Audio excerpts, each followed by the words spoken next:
my name's Genevieve Barrens, and I'm Canadian, but I lived overseas for most of my life in China, Laos, and Slovakia.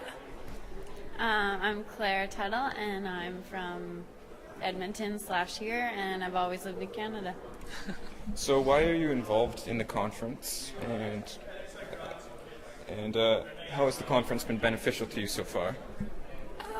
Okay, I'm involved because I'm interested in pursuing a career in diplomacy when I'm older, and I think this is just such an excellent way, and it's such a tragedy. I don't understand how we can not do anything about it, and this is the little thing that I can do about it, and it has been so beneficial. Even if I hadn't come, it forced me to do so much research and learn so much about what's actually going on. So yeah.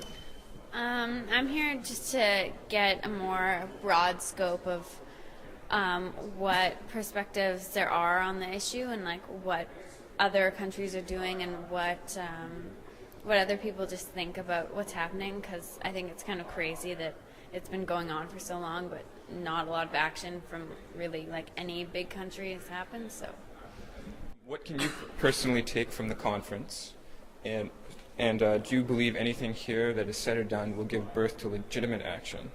Okay, well, I can take my knowledge. Obviously, I've learned so much, and I'm going to take that.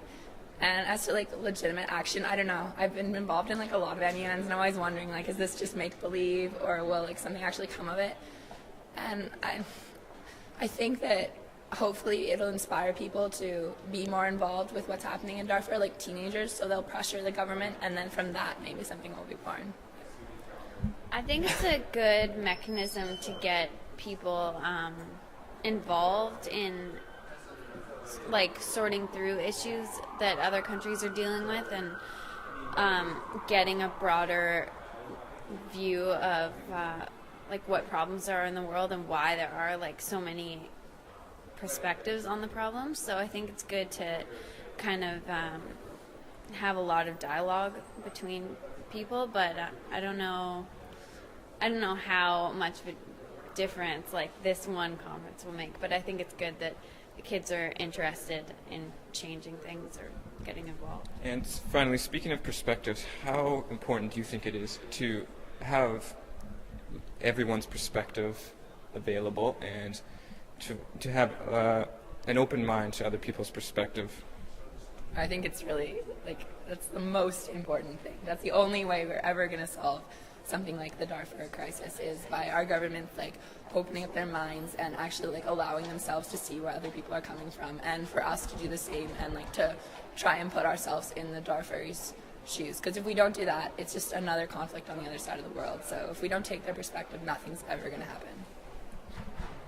I think for here today, it's good to see what smaller countries and smaller organizations are doing about the subject, as opposed to just seeing Canada and the States view, which we would if we just watch the news and stuff. Oxfam doesn't get news coverage on CBC generally and stuff like that, so you don't know what the littler delegates say if you just watch the news. So I think being here, you get to learn a lot more. It's good like that. All right, thank you very much for your time.